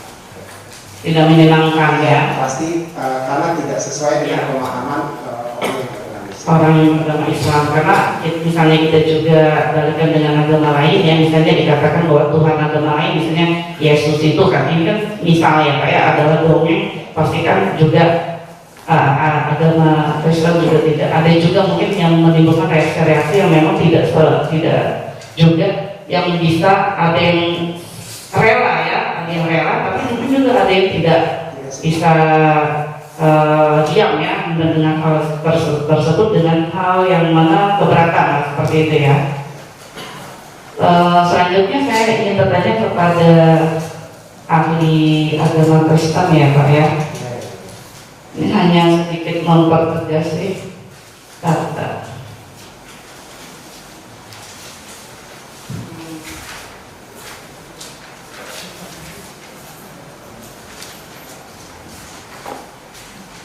saya masih belum jelas Pak ya terhadap yang Yesus itu sebenarnya sama atau tidak namanya dengan Isa Al-Masih Putra Maria.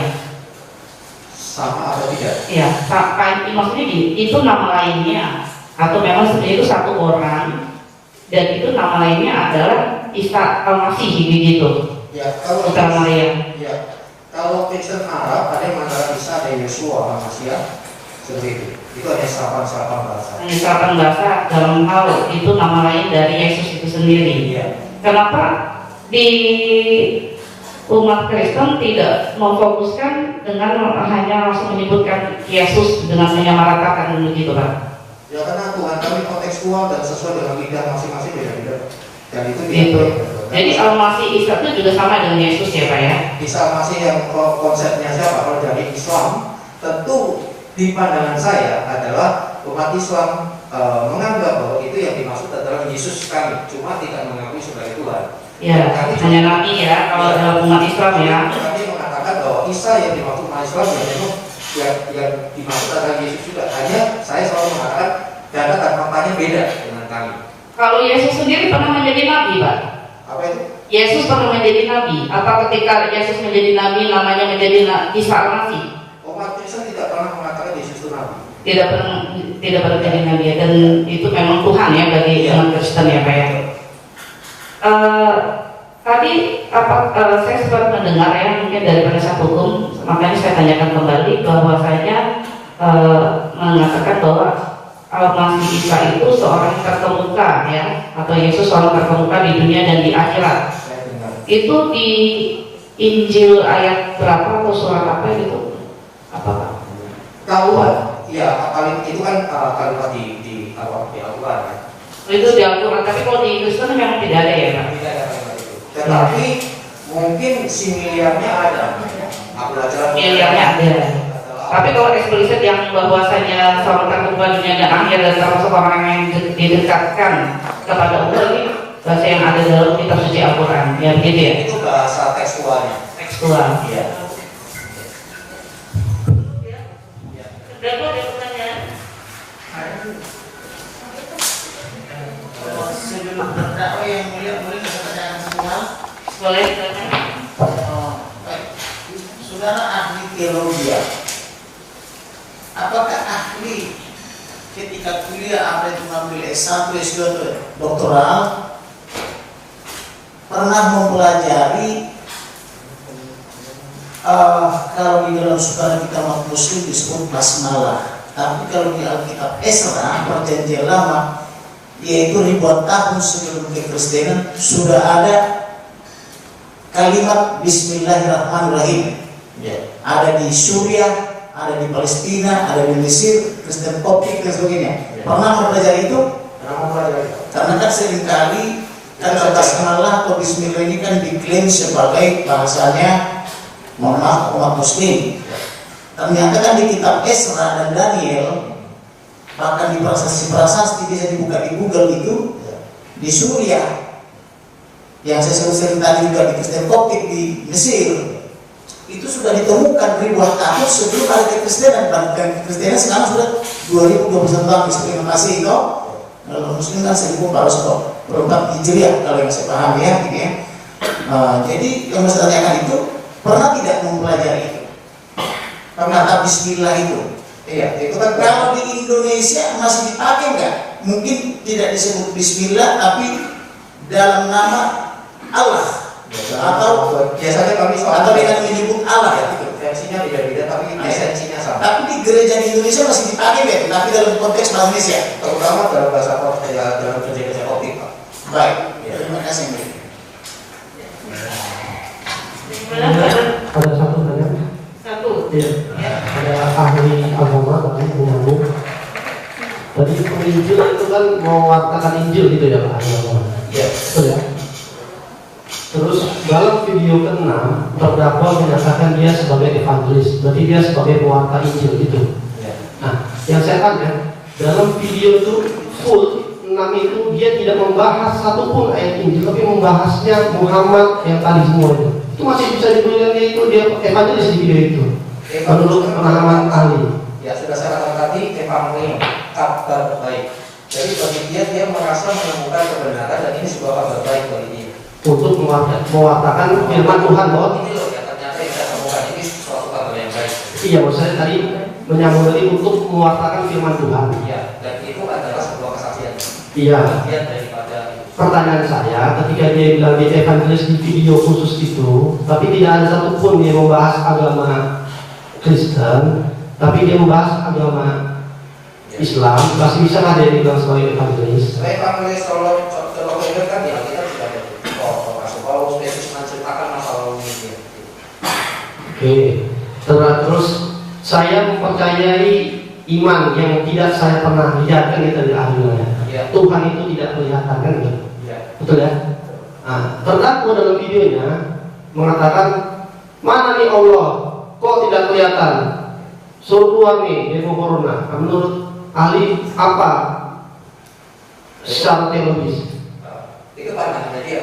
Iya, saya nanya menurut pendapat ahli bagaimana? Secara teologis ya itu kan sesuatu permintaan pembuktian. Kalau saya melihat sama lah orang mengatakan kenapa Yesus mati dan seterusnya, yaitu sama pernyataan. Oke. Sekarang yang terakhir respon tadi ya. Ya. Saudara Abi kan tadi bilang ini tergantung respon kita kan gitu. Dalam mungkin saudara Abi mungkin dalam penganut Kristen ya, dalam agama Islam, ajaran Islam, simbol-simbol itu kami menjaga, dilarang. Bahkan ini saya mau beritahu, kita menggambar Nabi Muhammad itu haram. Ini dalam kami ya simbol. Begitu juga dengan saudara-saudara kami umat Hindu. Ketika ada persembahan di depannya ada dupa, kita tendang, itu simbol. Nah, menurut ahli bagaimana menjaga kerukunan itu supaya simbol-simbol tadi menurut ahli itu kan simbol, Pak. Nah, supaya tidak terjadi perpecahan kerukunan itu. Karena simbol menurut agama yang lain itu sangat penting dan kami sakral. Bagaimana menurut Anda? Ya, jangan terlalu jauh lah mempermasalahkan simbol-simbol itu. Iya. Karena bagi kami esensinya bukan pada simbol, tetapi siapa yang ada di dalam simbol. Apakah iman pertanyaan itu aku? Apakah semua orang itu dengan pengetahuan seperti hal ini bisa menerima keadaan seperti itu? Tidak. Tidak. Sebaiknya menerima. Iya, tapi tidak. Ya, tidak. Tergantung mungkin tingkat pendidikan. Ya. Termasuk kata tadi Bisum Elah, Israel dan seterusnya. Jadi tadi saya mengatakan bahwa kata Bismillah, kata bahasa-bahasa Allah itu kami menggunakan kembali bahasa kami. Ya, kalau itu saya tidak masuk situ karena ahli kan namanya jalan full video kan banyak, tidak hanya membahas itu, tapi karena tidak diberi bahannya kami tidak bahas itu. Saya tidak bahas salah. Saya hanya bahas simbol-simbol yang menurut ahli. Kalau menurut ahli tadi, kalau salib dipatahin dihina tidak masalah. Tapi menurut ajaran simbol-simbol itu sakral dan harus dijaga. Saya, tetapi seimbangnya sebagai bangsa dan negara jangan saling. Nah itu maksud saya, supaya menjaga kerukunan itu bagaimana kita? Ya, itu tadi. Jangan ganggu simbol-simbol. Oke, terima kasih. Tapi kata ganggu itu kan juga relatif. Maksudnya menjelaskan tapi yang lain pada masalah. Baik, terima kasih. Terus ya. Ya. Ada yang mulia. Kepada ahli bahasa ini ya. Terima kasih. Saya mau tanya di dalam video terdakwa ini ada menyebutkan kata membunuh.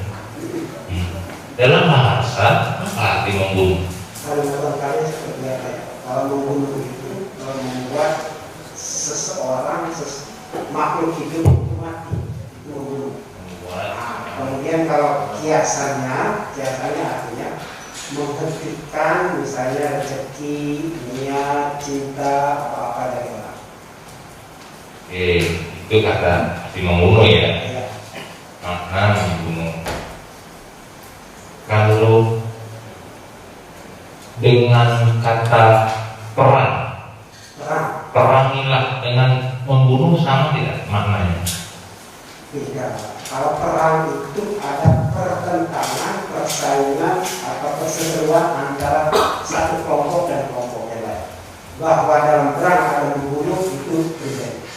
Oh, dalam perang ada konteks membunuh, ya bisa terjadi ya. Ya. Dan juga cukup itu. Nanya sekarang ke ahli teologi. Ini berkaitan sebenarnya dengan ahli bahasa. Karena tadi sudah menjelaskan. Terdakwa ini mengatakan bahwa seolah-olah Muhammad itu pembunuh. Dalam teologi, saya tanya, apakah ada dalam Kristen ajaran berperang atau membunuh? Ajaran tidak ada. Tidak ada. Kalau dalam Bicara Kristen. Dalam Alkitab ada nggak?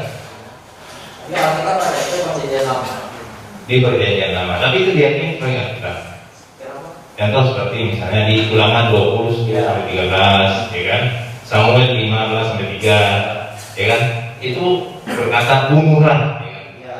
Itu kan konteksnya dalam Alkitab. Di Alkitab tidak bisa konteks jauh diterapkan pada zaman modern. Nah itu yang saya maksud.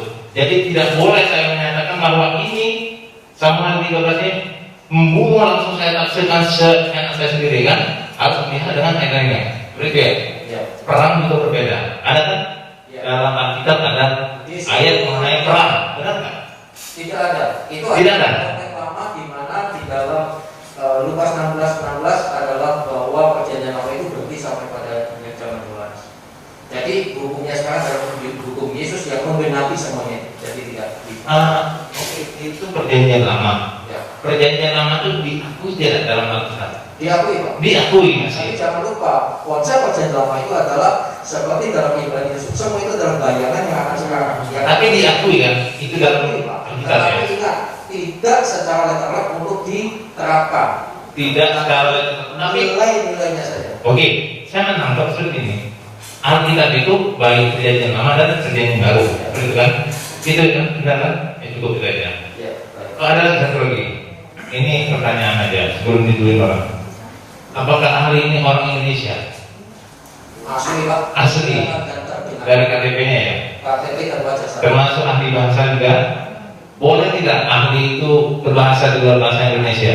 Ini nggak masalah. Tidak masalah. Itu yang dia. Ya. Mas Dede, saya mau nanya sedikit dari ahli bahasa ya, Bapak ya. Tadi Bapak mengatakan bahwa alhamdulillah itu adalah hal yang sudah biasa, itu sudah masuk mana ke dalam kamus? Masuk Dalam kamus. Ya.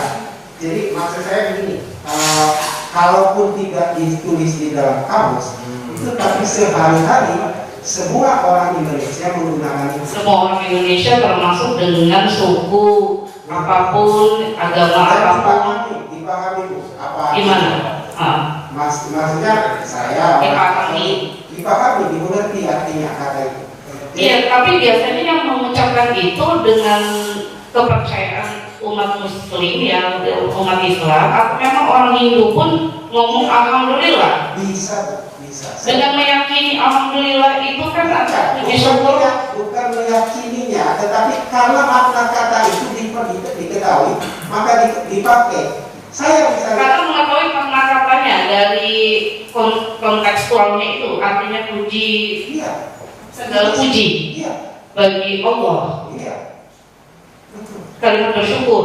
Ya, karena kami juga punya Allah. Kalau orang semua agama lain juga Enggak yang umat Hindu, umat ada Bapak juga tahu. semua agama itu punya Allah. Berarti kalau dalam Islam itu kan itu termasuk dalam kalimat termasuk zikir ya, katakanlah kalimat tahmid atau subhanallah juga ada, sudah menjadi paling umum.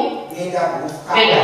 Kalau ibu mengatakan di dalam sembahyang, itu memang umat Islam saja yang memakai. Tapi dalam kehidupan sehari-hari saya belajar. Iya, dalam kehidupan sehari-hari ada yang menggunakan alhamdulillah ya Pak ya, gitu ya. Tapi dalam kehidupan sehari-hari saya baru tahu juga kalau ada haleluya digunakan menyeluruh dengan seluruh agama ada. Betul. Di Ada. kampung saya saja mereka sudah tahu kenapa? Karena televisi. Penyebaran bahasa. Tahu dengan kalimat tersebut, aku tahu karena dipergunakan untuk sehari-harinya. Iya, dipakai dalam kehidupan sehari-hari. Dipakai dengan kehidupan sehari-hari, termasuk subhanallah. Subhanallah ada juga. Ya, kalau Allahu Akbar. enggak ada. Jadi cuma kalimat yang tenornya hanya alhamdulillah. Pakai alhamdulillah ya rabbil alamin enggak? Enggak, hanya sepotong itu. Lalu kemudian assalamualaikum itu Ya, assalamualaikum kan assalamualaikum. biasanya diucapkan ketika pidato kenegaraan pun diucapkan, ataupun pidato yang memang kita dengan lebih menghormati ya satu kesatuan dalam masalah. Tidak harus pidato, tapi kalau saya terima. Jadi saudara hanya memfokuskan dengan kalimat alhamdulillah, tidak dengan subhanallah, Allahu akbar, la ilaha illallah, nggak ada ya? Nggak ada. Itu doa. Itu doa. Tapi kalau alhamdulillah bagi agama lain itu tidak termasuk dengan doa yang diyakini dengan umat Islam, tapi memang katakanlah kayak bahasa sehari-hari gitu ya, untuk mengucapkan syukur. Jadi saudara juga gitu kayak sering alhamdulillah ya. Saya sudah refleks menggunakan. Oh sudah refleks ya Pak ya. Mungkin ada tambahan sedikit ini ada Berapa pertanyaan? mungkin dua ini pada ahli teologi ya. Oh ya, dua. Kepada ahli teologi ya, sekali mungkin. Jadi menyangkut pertanyaan Bapak dari JPU yang mengatakan di dalam ulangan tadi ada perintah katanya untuk membunuh. Nah yang saya tanyakan adalah di dalam akid atau baik kalau di umat Nasrani ini ada yang disebut perjanjian lama, perjanjian baru. Perjanjian lama dan perjanjian baru, betul Pak? Ada ya Pak? Ya. Nah yang ingin saya tanya di perjanjian lama ini ada Taurat dan Zabur atau apa Pak perjanjian lama ini? Kalau Perjanjian lama itu terdiri dari pertama Taurat, itu Pentateuch 5 kitab perjanjian Imam Bukhari dan seterusnya. Lalu ada sejarah, ada raja-raja, ada Mazmur, ada seterusnya. ketika itu disebut perjanjian lama tuh kenapa Pak? Dan kenapa bisa ada perjanjian baru? Ya jadi gini, dulu untuk umat Israel itu selamat, maka dia harus punya perjanjian yaitu dengan 10 perintah Allah, yaitu Musa di Gunung Sinai. Itu perjanjiannya. Itu perjanjian bahwa kalau kamu percaya saya maka harus ada perjanjian, yaitu 10 perintah Tuhan, begitu.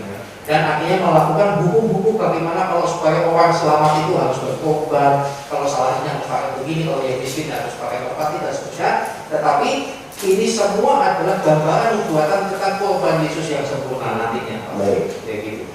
Seperti itu. Baik. Nah, di perjanjian baru itulah pembenaran apa yang dikatakan Tuhan di perjanjian lama. Berarti ketika ada perjanjian baru sudah terpenuhi perjanjian lamanya. Iya, semua. Gitu. Yang Dan sekarang perjanjian yang baru adalah, so itu Yesus kan mengatakan aku memberikan perjanjian yang baru untuk keselamatan itu tidak perlu menggunakan ritual-ritual itu. Itu termasuk so itu Yesus disebut anak domba Allah. Tidak. Sering diejek-ejek itu. Tidak perlu lagi berarti ya Pak. Tidak perlu. Nah pertanyaan saya Pak, Cukup dengan iman kepada ketika ada ayat yang menyatakan terkait perintah tadi Bapak katakan ada perjanjian baru dan dinami. Ya. Apakah perjanjian lama tersebut Ya.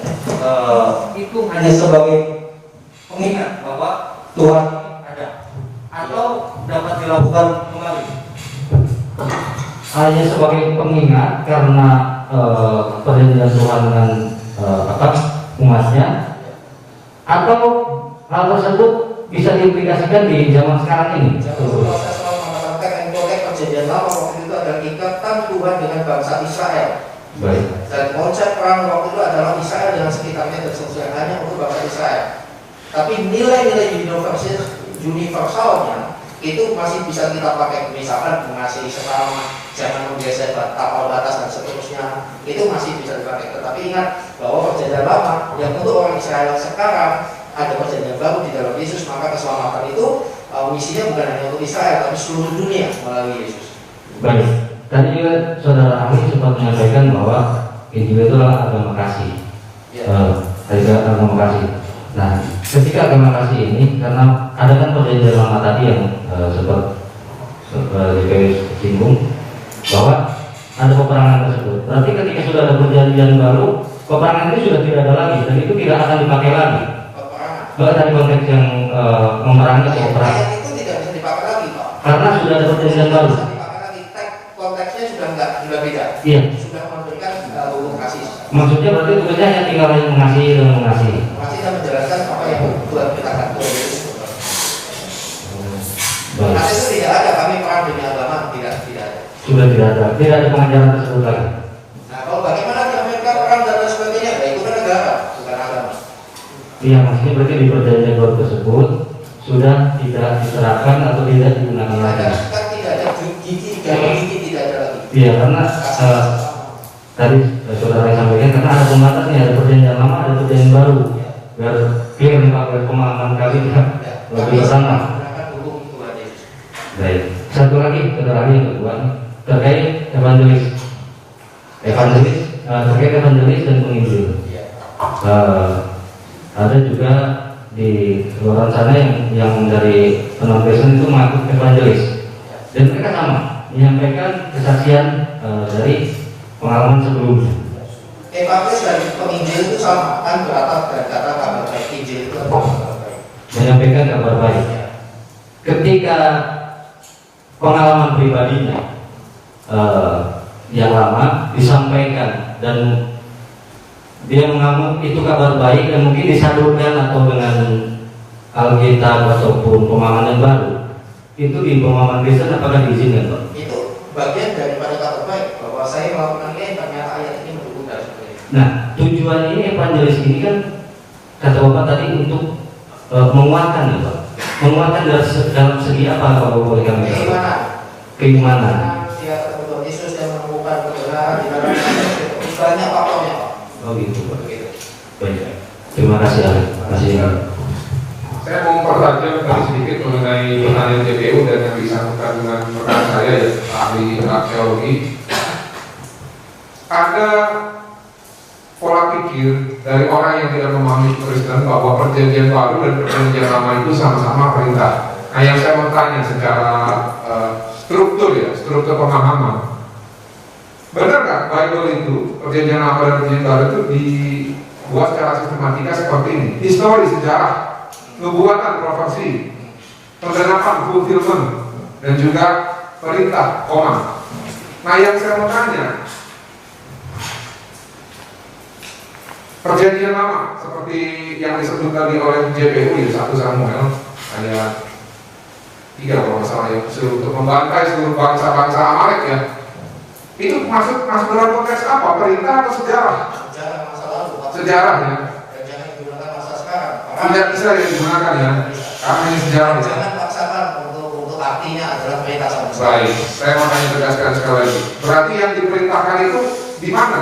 Perintah yang untuk orang Kristen atau Kristianos mengikut Kristen yang mana? Perjanjian lama atau perjanjian baru? Perintahnya adalah hukum yang utama seperti Tuhan Yesus mengatakan di dalam Matius 27 ayat 3 sampai 40. Kalau tolong dikoreksi intinya sama, yaitu kasihlah Tuhan Allahmu dengan segala hatimu seperti dengan jiwamu. Itu hukum yang pertama dan utama. Yang kedua, kasih sesama manusia yang nilainya sama dengan itu. Itulah perintah untuk orang-orang Kristen. Dari situlah ayat 40 dari surah tergantung seluruh hukum Taurat.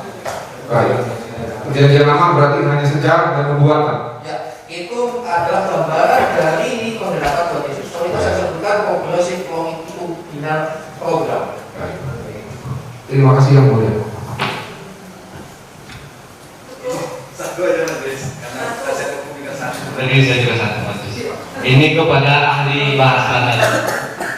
Ahli bahasa. Bahasa Arab itu bahasa asing. Di Indonesia bahasa asing. Di Indonesia bahasa asing. Alhamdulillah itu bahasa apa? Alhamdulillah kalau di Indonesia itu sudah menjadi bagian dari kosakata kita. Perbendaharaan bahasa kita. Perbendaharaan bahasa kita. Diserap secara langsung baik tulisannya maupun cara menulis. Saya ini kan merupakan seorang ahli bahasa. Ya, betul. Untuk menentukan bahasa seapa, apakah itu bahasa Indonesia, itu ada aturannya? Ada. Apa aturannya coba? Jadi misalnya kalau diserap dari ada serap secara langsung, baik tulisan ucapannya sama, harus diambil secara langsung. Yang kedua, tulisannya dipertahankan tetapi ucapannya sesuai dengan lidah orang Indonesia. Oke. Yang ketiga, dua-duanya tulisan maupun ininya diserap ke dalam bahasa Indonesia. Dalam ilmu bahasa bahasa serapan dengan bahasa yang iya, ini pertanyaan saya. Bahasa serapan dari bahasa asing atau bahasa daerah, apakah itu harus diatur atau termasuk atau bagian dari KBBI? Bagaimana? Bagian dari KBBI. Dan berarti kalau bahasa serapan termuat dalam KBBI, itu bahasa Indonesia. Kalau tidak termuat, saya memberikan sedikit teori tentang kamus. Jadi kamus itu adalah pencatatan apa yang ada. Dan yang mencatat bisa saja mengatakan, oh ini jangan masuk, ini masuk. Oh ini masih asing, ini tidak. Dan orang yang mencatat itu adalah kita manusia. Kalau saya mengatakan masukkan itu, tapi yang jangan, itu yang terjadi. Oke. Jadi beda dengan KBBI kita itu, dia sangat selektif. Beda dengan kalau Bapak melihat kamus Oxford atau apa. Semua kata dari yang dipakai di dalam bahasa Inggris dimasukkan di dalam kamus, makanya kita panjang dan besar. Bahasa Indonesia, KBBI Indonesia. Ya. Kemudian pertanyaan selanjutnya.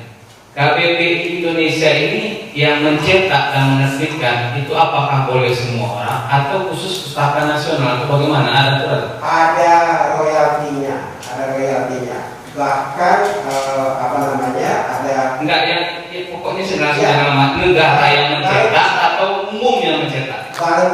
Balai Pustaka negara ya. Negara yang mencetak, makanya itu jadi bahasa Indonesia berdasarkan standar KBBI. Iya. Tapi tidak ada dalam KBBI, bukan bahasa Indonesia. Tapi bahasa serapan yang digunakan sehari ini. Contohnya kita masalah. Saya koreksi Bapak. Tidak ada bahasa serapan. Tidak. Kata serapan. Kata serapan. Oke, saya salah. Kata serapan. Oke. Ahli, satu lagi.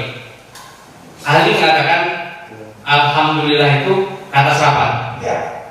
Alhamdulillah Yesus itu kreasi dari saya katakan. Kreasi. Bukan bahasa Arab. Bukan bahasa Arab. Kreasi itu ya. Kreasi orang lain. Orang siapapun. Bukan bahasa Arab, bukan bahasa Indonesia. Oke, cukup. Gimana? Ada pertanyaan?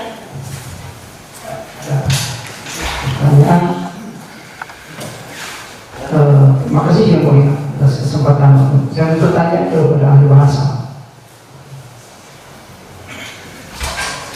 Yang terhormat ahli bahasa.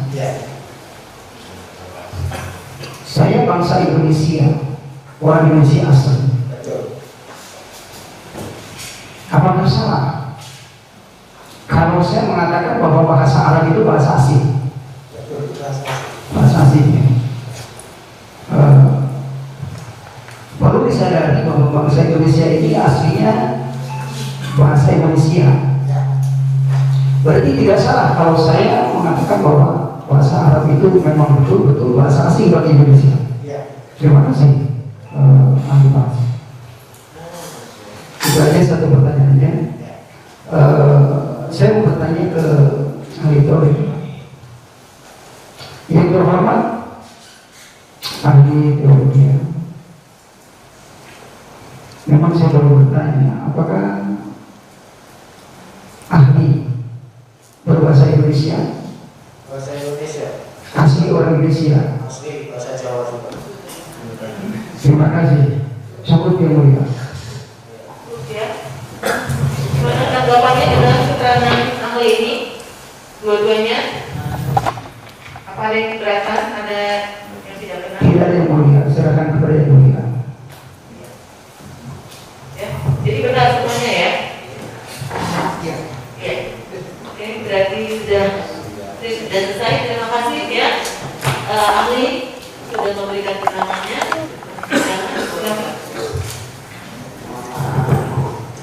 Terima kasih, saya banyak belajar di sini. Ya, terima kasih. Terima kasih Ali. Kami juga berterima kasih kepada kedua ahlinya. Ya, saya mohon maaf kalau saya suaranya agak keras. Orang Flores itu lebih keras dari orang Batak. Setuju Pak. Terima kasih kami ucapkan kepada ahli.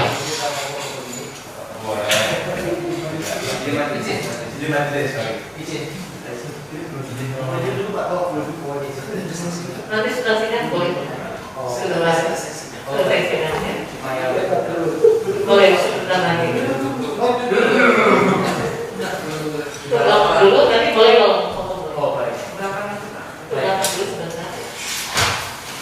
Jadi selesai untuk hari ini akan dilanjutkan besok dengan satu saksi biasa ya, saksi fakta dan satu ahli. Satu ahli yang dibacakan.